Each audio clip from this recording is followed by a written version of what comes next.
Why Honda stopped making the CBR600RR. For many motorcycle enthusiasts, the Honda CBR600RR represents the golden age of supersport motorcycles.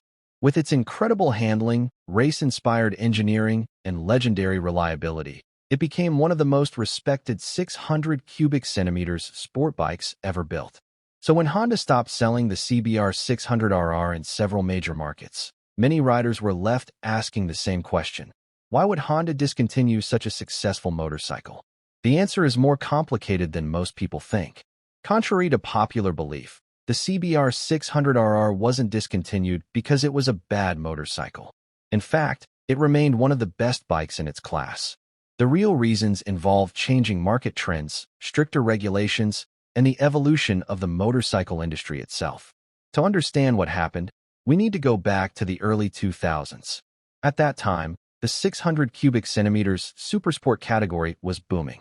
Motorcycles like the Honda CBR600RR, Yamaha R6, Kawasaki ZX6R, and Suzuki GSX R600 were incredibly popular. Riders loved these machines because they offered race bike performance at a more affordable price than larger liter bikes. During this era, manufacturers competed aggressively to build faster and more advanced motorcycles. Every new generation brought more horsepower, lighter frames, better suspension, and improved electronics. The supersport market was one of the most exciting segments in motorcycling. However, things began to change in the 2010s.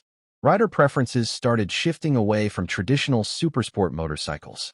Many motorcyclists were becoming more interested in naked bikes, adventure motorcycles, sport tours, and versatile street-focused machines. These motorcycles offered greater comfort and practicality while still delivering strong performance. As a result, sales of 600 cubic centimeters supersport motorcycles began to decline. Riders who once would have purchased a CBR600RR were increasingly choosing motorcycles that were easier to ride daily and more comfortable for longer journeys. The market that had once driven supersport development was shrinking year after year. Another major factor was emissions regulations. Governments around the world introduced increasingly strict environmental standards. Rules such as Euro 4 and later Euro 5 required manufacturers to significantly reduce emissions and noise levels. For motorcycles like the CBR600RR, meeting these regulations was not a simple task.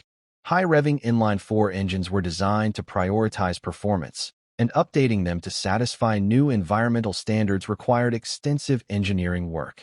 Manufacturers had to invest millions of dollars into redesigning engines, exhaust systems, electronics, and emissions equipment. From a business perspective, this created a difficult problem. The supersport market was shrinking, yet the cost of updating motorcycles to meet regulations was increasing. For Honda, investing heavily in a motorcycle that was selling in lower numbers became harder to justify. Because of these challenges, Honda gradually withdrew the CBR600RR from certain markets. In Europe, production effectively ended after the motorcycle could no longer meet newer emissions requirements without major updates. Similar decisions affected other regions as well. Many riders assumed this meant the CBR600RR was gone forever. However, that wasn't entirely true. In 2020, Honda surprised enthusiasts by unveiling a heavily updated version of the CBR600RR for the Japanese market. The new model featured aggressive MotoGP-inspired aerodynamics, winglets, traction control, ride-by-wire technology, advanced electronics, and improved safety systems. This announcement proved that Honda still believed in the CBR600RR platform. The company had not abandoned the motorcycle because it lacked potential. Instead, Honda was responding to the realities of different global markets and regulatory requirements.